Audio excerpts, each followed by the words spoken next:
Which brings me back to a verse that we have heard a lot in the last several months. 2 Corinthians, I don't know if it's going to be up there or not, I don't think we did it, but 2 Corinthians 5:17. Therefore, if anyone is in Christ, he is a new creation. The old has passed away. Behold, the new has come. The point of that collectively is just this. We're different. We don't act like what we used to. We don't act like the rest of the world. We act like Christ. After that compassion, what comes next? He took care of his wounds. He bound up the wounds. He touched him. He touched the man.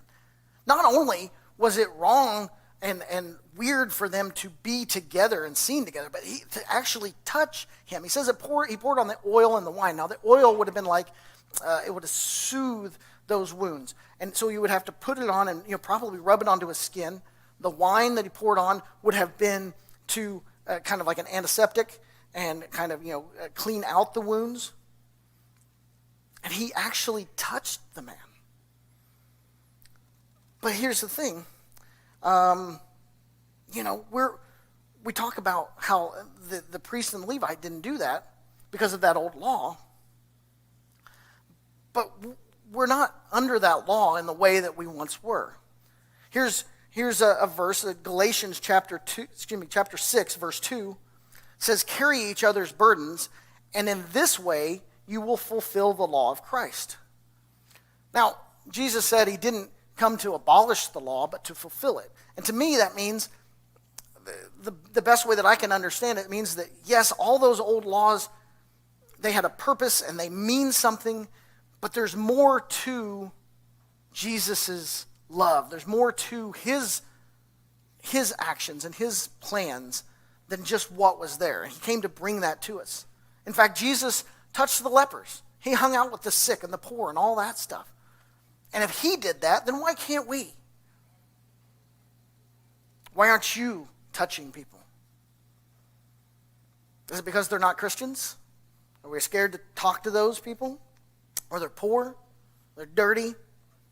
Maybe they dress differently? Or come from a different political party? Or homosexuals? I'm not saying it's right. That's not what I'm saying. But what I'm saying is love goes to everyone. Regardless of what they're doing, you love them because you're not going to lead them to God. They're not going to know Jesus unless you love them. So after this, after the touching, what comes next? He took care of this man. He gave him his own animal to ride, and presumably he walked. He was inconvenienced. Now we talked about the picture of that rocky road walking from Jerusalem down to Jericho. And like I said, it's about 15 to 20 miles long. It descends approximately 3,600 feet in that amount of time. And that's hard on your knees and your ankles, especially if you're wearing sandals. Now, the guy did obviously have his animal, but now he's given it to somebody else. And he's walking. And we don't know how far in between the two cities he was, but we can at least say this. He was inconvenienced. He wasn't able to ride his animal the rest of the way. Take this example from Jesus about inconvenience. If you put together a couple of stories from Matthew 14 and Luke 9, you find a time where after some very intense ministry by Jesus and the disciples, and right after the death of John the Baptist, they come together, the disciples and Jesus, and they're wanting to just kind of break away for a little bit. Just relax. Talk to each other.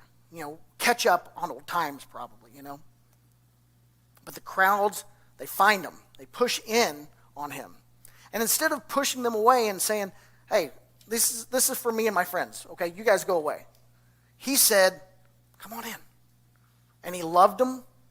He preached to them. He healed late into the day, to the point, in fact, where the disciples were like, Jesus, we got to get rid of these people. They're hungry. I'm hungry. Let's go. Let's get out. And Jesus says, no. I'll take care of it. They're like, but Jesus, there's no food in here.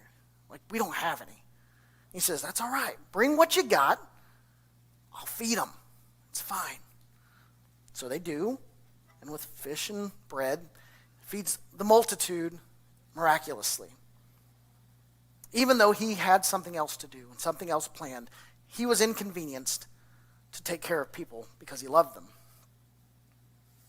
Number 4, the next thing that the Samaritan did, he gave money and instructions to the innkeeper to take care of the man. He invested in him.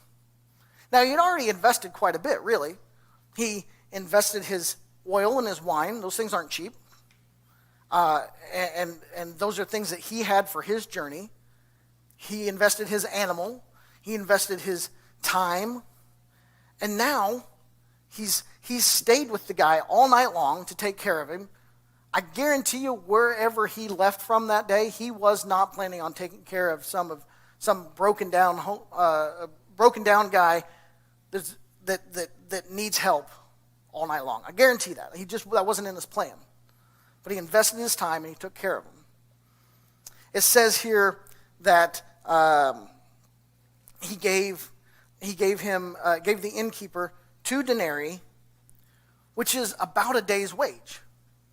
Now, it doesn't matter if you make $20 a day or $500 a day.